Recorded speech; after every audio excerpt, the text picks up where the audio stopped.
Olá, seja bem-vindo ao Meio Ambiente por Inteiro. Nós estamos na praça de um shopping na área central de Brasília. Nessas horas que a gente observa a quantidade de pessoas fascinadas pelo comércio e seduzidas pelas novidades que a indústria lança no mercado. Gente que não consegue segurar o bolso e acaba comprando o que não precisa. É um jogo duro e muitas vezes quem vence essa queda de braço são as empresas que nos despertam o desejo de comprar e não a satisfação. Ficou um pouco confuso para você? A gente explica agora.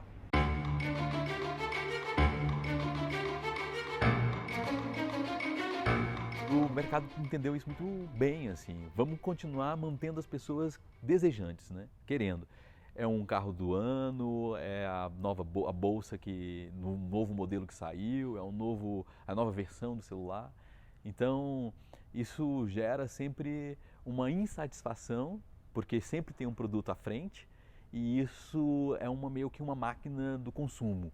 O consumo não está numa lógica capitalista, mas não numa lógica do capital, mas na lógica do desejo. Para, olha, vem um desejo, experimenta.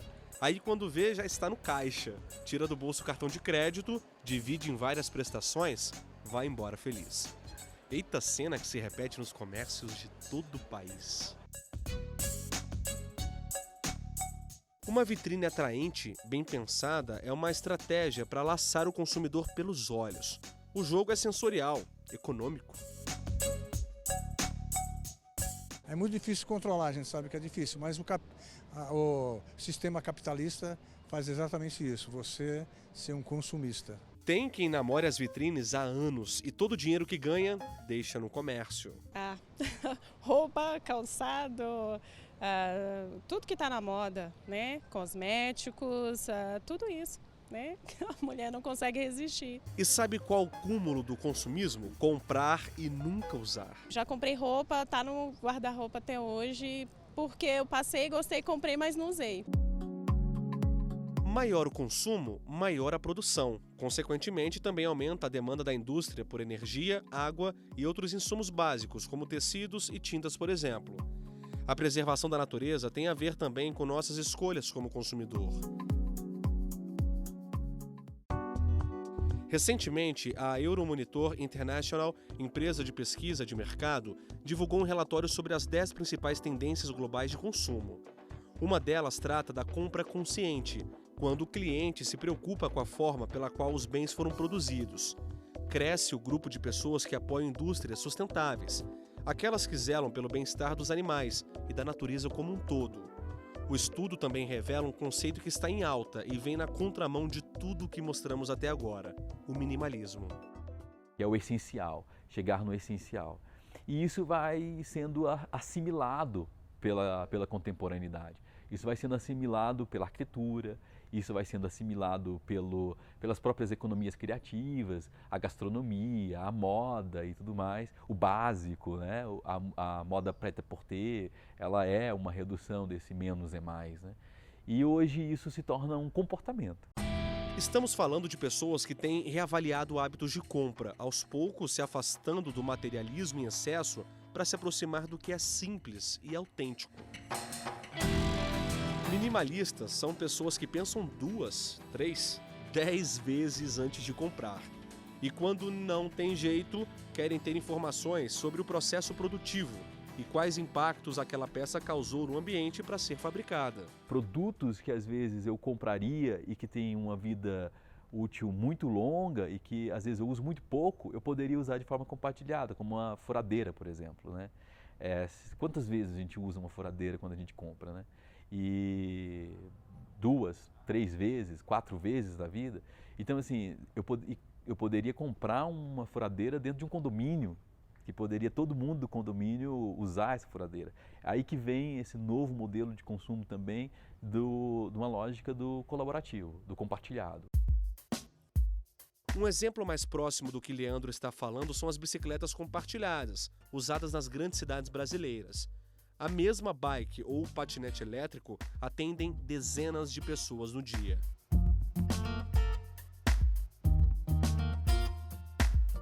Paula mora em Águas Claras, Distrito Federal. Ela é bem diferente do pessoal que mostramos no começo da reportagem. Tudo que vai comprar é pensado. Se realmente estiver precisando, beleza. Caso contrário, deixa na loja. Por exemplo, eu estou no shopping passeando e olho uma coisa bonita e falo, nossa, eu podia ter isso. Aí eu penso, não, mas eu já tenho lá em casa, não tem por que comprar mais um. Paula tem 33 anos, é professora, mora com o marido em um apartamento de 54 metros quadrados. Na sapateira, há poucos calçados. Aqui dentro não há exageros. É a rotina do minimalismo de Paula que vamos conhecer agora. A Paula estava me contando que entre ela e o marido o combinado é o seguinte: refeição fora de casa só nos fins de semana. Aí a gente pensa assim, bom, então deve ter muita comida guardada em casa, né? Aí a gente abre o armário e tem pouco alimento. Paula, dá para explicar, já que você come pouco fora de casa, basicamente no fim de semana, por que tem pouca comida? Então, Léo, é porque a gente vai no supermercado e compra comida de pouquinho em pouquinho, né? Praticamente um dia sim, um dia não, eu tô no supermercado. Minha mãe até fala que eu só falta morar lá. Desperdício é quase zero de comida. Desperdício é pouco. É porque a gente realmente, por experiência, sabe que se comprar para o mês todo vai estragar. Mal dura a semana, né? Quanto mais o mês inteiro. Então, eu vou um dia sim, um dia não no supermercado. Aí minha mãe até fala que brinca que eu vou lá só para pagar por amostra grátis, porque eu pego 3 bananas, uma maçã, ainda divido o cacho de uva e trago assim bem, quase que só para nós dois mesmo, 2 dias, 3 dias no máximo. Agora vamos para a parte mais esperada, as roupas da Paula. Bom, a gente consegue contar facilmente as roupas que você tem, né? Você tem roupa aqui para ir para padaria, trabalhar, sair no sábado à noite, tudo tá aqui? Sim, praticamente tudo aqui que eu uso no dia a dia. No dia a dia não, que eu uso todo dia. Sim. Não precisa de muita roupa, é isso, Paula? Essa é a ideia que você tem? Sim, a ideia é essa. Não é um desfile de moda. Também não precisa ser roupa de marca, não precisa ser roupa cara, né? Consumir menos é ajudar a preservar a natureza, né? Se a gente pensar que para fabricar uma calça jeans como essa, se utiliza mais de 10 mil litros de água, você está deixando de usar muita água, né? Com 2, 3, 4 calças jeans.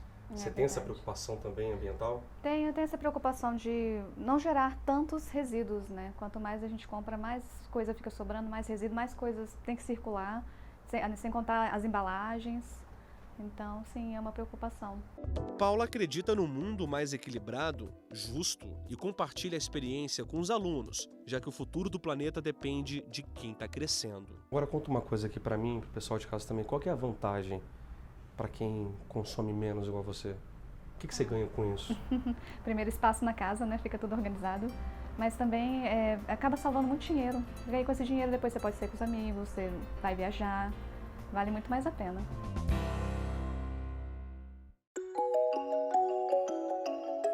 No próximo bloco, o repórter Márcio Fontinelli mostra como é possível economizar na hora de fazer as compras no supermercado. A gente volta já.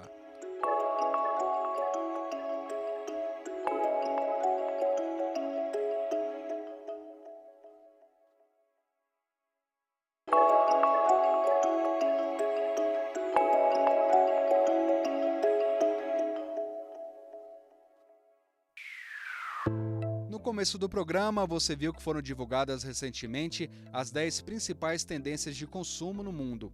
O estudo aquece o debate sobre minimalismo com a ideia volta ao básico, onde menos é mais. Por exemplo, consumidores que dão preferência ao artesanal, à individualidade e menos produção em larga escala, que geram impactos ambientais maiores. O relatório também reflete sobre a valorização do trabalho local. É quando, por exemplo, você compra um alimento fresco das mãos de um produtor rural e não do mercado próximo de casa. E ainda que você faça isso, ninguém escapa de uma ida ao supermercado, né? Agora você vai ver como é possível economizar ao escolher o que vai para o carrinho. Carrinho de compras lotado. Mas você já parou para pensar se todos esses produtos são realmente necessários?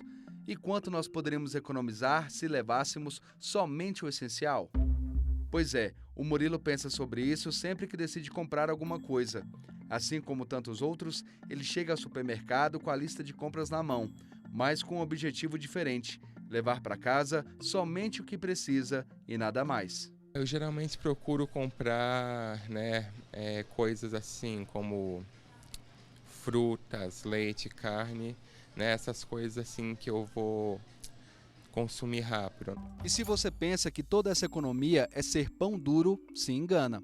O dinheiro que sobra é usado para realizar sonhos. Esse dinheiro eu vou juntando, né, para poder fazer alguma coisa legal depois. Por exemplo, eu estou planejando fazer uma viagem para o México, agora no meio do ano, e no final do ano eu quero fazer uma viagem para o Oriente Médio, né? Eu acho que isso é uma forma muito mais inteligente de você gastar o seu dinheiro, você gastar com viagens, do que você gastar com coisas. É fato, os consumidores conscientes vieram para ficar. Eles são influentes e a tendência já se espalha entre outras pessoas. Pergunta se a dona Cleusa compra mais do que o necessário. Não, só aquilo que eu preciso. Quando o tema minimalismo e consumo consciente entram na pauta, os itens pessoais saem da mesmice. Como assim? Vamos explicar. O convencional seria um comprador ir a uma loja normal, comprar alguma coisa nova que saiu da linha de produção. Mas será que esse círculo é sagrado? Esse produto novo não poderia ser sustentável? Nossa produção descobriu uma loja em Porto Alegre que quebrou o círculo da produção convencional. A marca continua fazendo sapatos, bolsas, sandálias, mas nenhum insumo usado causa grande impacto na natureza. Nada vem de animais. Os donos da grife não gostam de dar entrevistas, mas autorizaram o uso das imagens para ilustração. Os 5 anos de vida da empresa geraram um saudável balanço ambiental. Quase 30 mil pares de sapatos produzidos, mais de 20 mil garrafas PET recicladas, mais de 6 toneladas de borracha e uma montanha de caixas de papelão. Todos insumos reaproveitados. A grife vegana e ecológica tem parceria com lojas em vários países também. O mercado minimalista, de baixo impacto ambiental, cresce sem machucar o planeta. Que bom, né? Lembra do Murilo, que gosta de economizar nas compras para juntar dinheiro e viajar? Para ele não é só o preço que importa na hora de levar um produto para casa. Murilo, quando você veio comprar a garrafa térmica, você optou pela de alumínio. Por quê? Porque o alumínio é um metal, e metais eles são muito mais fáceis de serem reciclados do que o plástico. Pensar no meio ambiente, aprender a viver com menos. Enquanto de um lado há quem pense nesses temas, do outro temos quem exagera na hora de passar o cartão.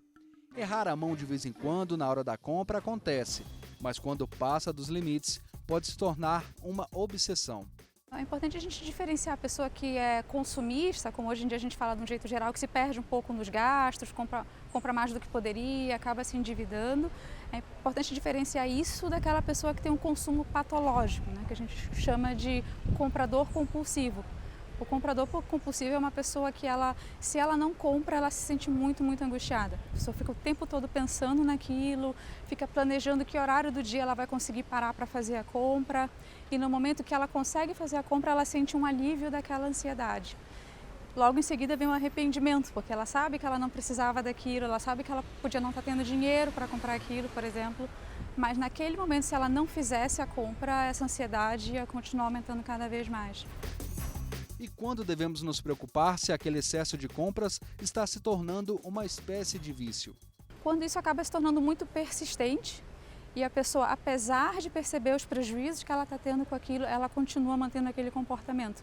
Então hoje em dia está muito fácil conseguir crédito, está muito fácil conseguir comprar alguma coisa pelo aplicativo de celular, acho que já tem o cartão de crédito ali gravado, você não precisa nem estar com ele na mão para fazer a compra.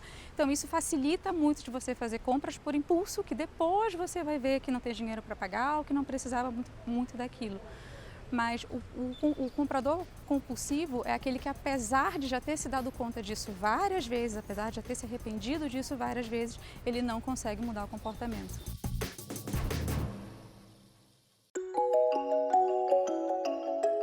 Compradores compulsivos também acumulam muitas coisas.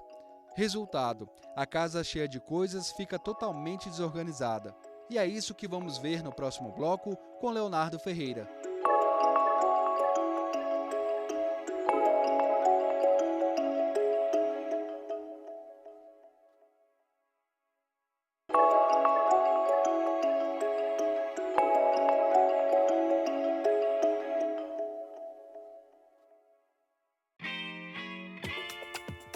Para quem quer ter uma vida desapegada de bens materiais, a mudança pode começar no guarda-roupa.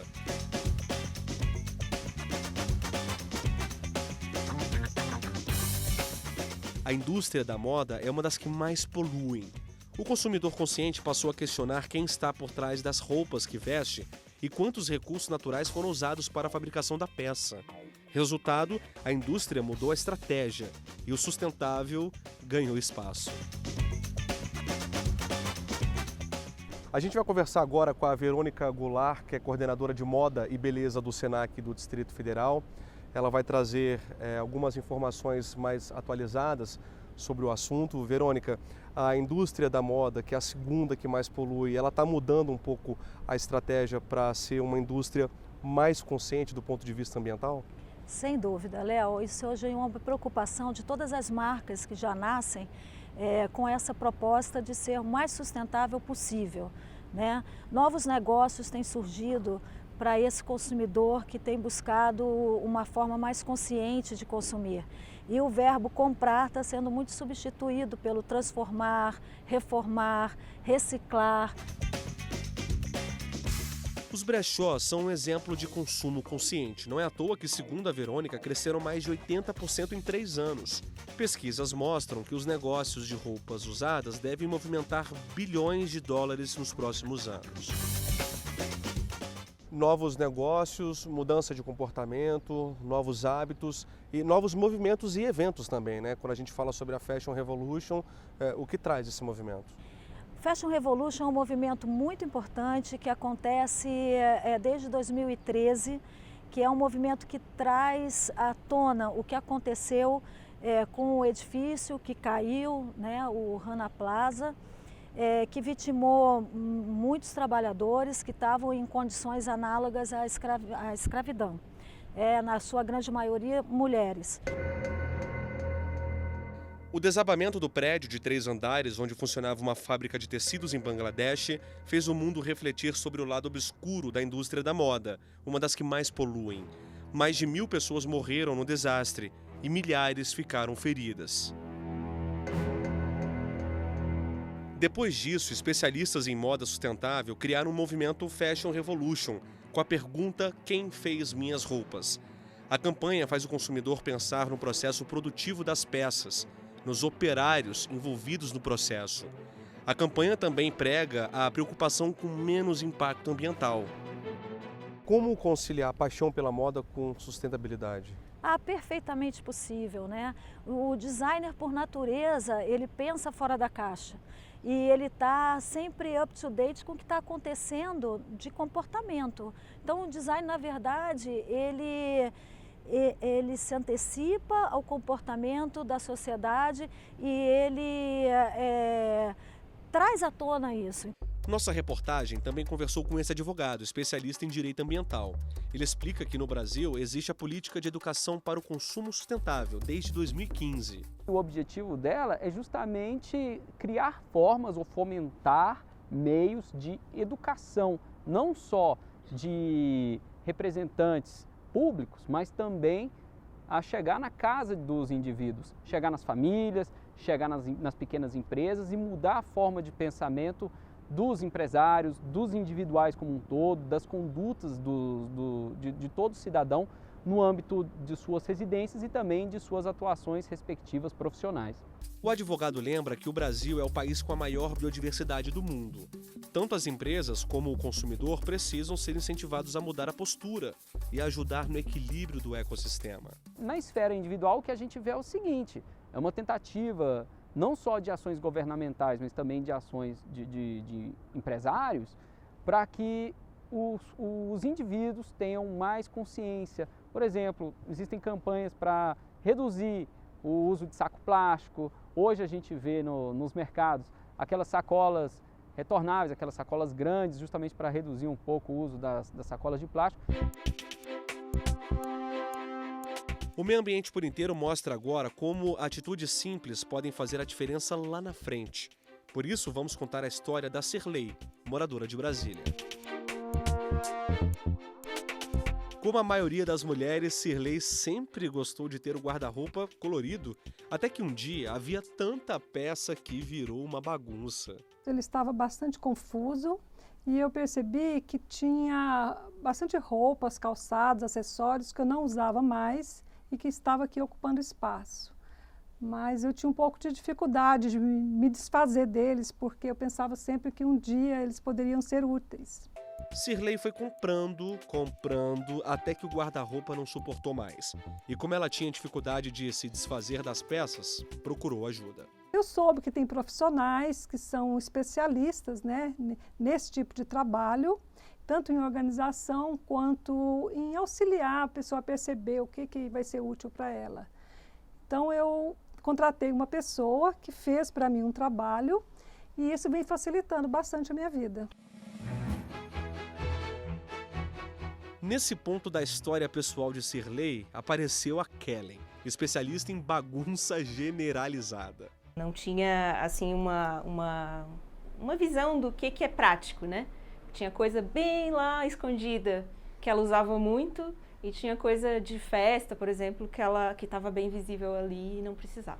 O trabalho começou com uma espécie de triagem. Ora, difícil de decidir o que realmente é necessário. Depois a gente começa a organização retirando tudo e categorizando por exemplo, aqui eu vou deixar uma pilha de roupas de ginástica, aqui eu vou deixar as calças, aqui eu vou deixar as blusas, separa assim e depois vai devolvendo para o armário de uma maneira organizada, de uma maneira onde ela possa visualizar tudo de uma vez só, onde ela chegue no armário e visualize tudo rapidamente. Se organizar ambientes fosse tarefa simples, não existiriam profissionais como a Kellen. O olhar clínico aproveita cada centímetro vazio e com planejamento sobra espaço, dinheiro e bem-estar. Ela passa a ter mais consciência da roupa que ela compra, o tanto de trabalho que ela vai ter depois para poder descartar isso e também o fato de que ela vai pensar se aquilo cabe dentro do espaço que ela tem. Sirlei ganhou agilidade para escolher o que vestir e, ao mesmo tempo, entrou pelo caminho da sustentabilidade e consumo consciente. Quando eu olho aqui para o meu guarda-roupa, eu já vejo claramente o que eu tenho disponível, as cores, como combinar melhor. E com isso também eu compro menos, porque eu vejo o que eu tenho, que não... Às vezes eu vou a um shopping, olho e me lembro que eu não preciso daquilo, que eu já tenho aquela peça na minha casa ou alguma parecida. Eu acho que com isso eu reduzi o consumo e também o tempo para a escolha do como me vestir.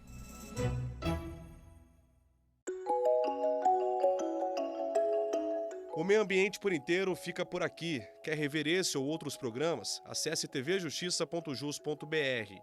Tem uma sugestão de reportagem? Escreva para meioambienteporinteiro@stf.jus.br. No YouTube, acesse TV Justiça Oficial. Na semana que vem temos um novo encontro. Até lá!